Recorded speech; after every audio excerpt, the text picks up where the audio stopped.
আমি তখন হাসতে হাসতে আল্লাহর কাছে ভীষণ সন্তুষ্টি নিয়ে পৌঁছতে চাই যে আমি একটা, সবাই যখন মৃত্যুটাকে ভীষণ ভয় পায়, আমি তখন হাসতে হাসতে আল্লাহর কাছে ভীষণ সন্তুষ্টি নিয়ে পৌঁছতে চাই যে আমি একটা ন্যূনতম ওই জীবনটা লিড করতে পারলাম, যে আমি একটা ইনসাফের হাসি নিয়ে আমি আমার আল্লাহর কাছে পৌঁছতে চাই।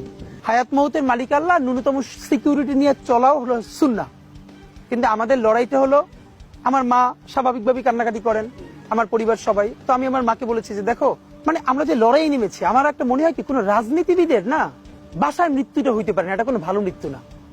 যিনি রাজনীতি করেন, যিনি লড়াই করেন, যিনি বিপ্লবী, যিনি সংগ্রামী, তার মৃত্যুটা হবে একটা সংগ্রামের মধ্য দিয়ে, একটা রাজপথে, একটা গ্লোরির মৃত্যু।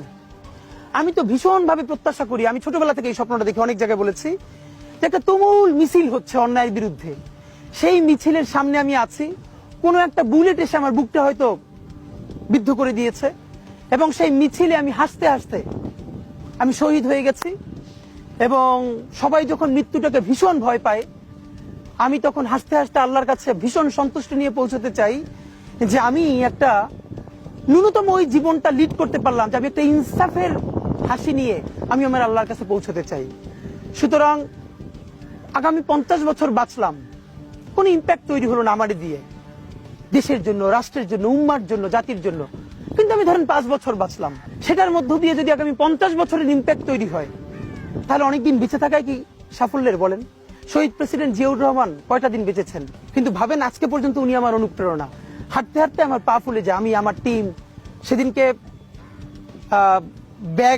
ব্যাগের মধ্যে জুতো নিয়ে তারপরে একটা শপিং মলে ঘুরছিলাম, মানে পা ফুলে গেছে, পা জুতোয় ঢুকাতে পারছিলাম না। তো জিয়াউর রহমানের একটা ওনার গল্প মনে পড়ছিল, যিনি মাইলকে মাইল যখন হাঁটতেন, ওনার সাথে স্টাফদের পা ফুলে যেত, কিন্তু ওনার তো আর্মি ট্রেনিং আছে। তখন তাকে বলতো, স্যার আপনার তো আর্মি ট্রেনিং, আমরা তো আর পারি না। এই জন্য ওনাকে মানুষ রাখাল রাজা বলতো। তা আমরাও সারা বাংলাদেশের 56,000 বর্গ মাইলে হাঁটতে চাই, আমরা ইনসাফের চাষাবাদ করতে চাই।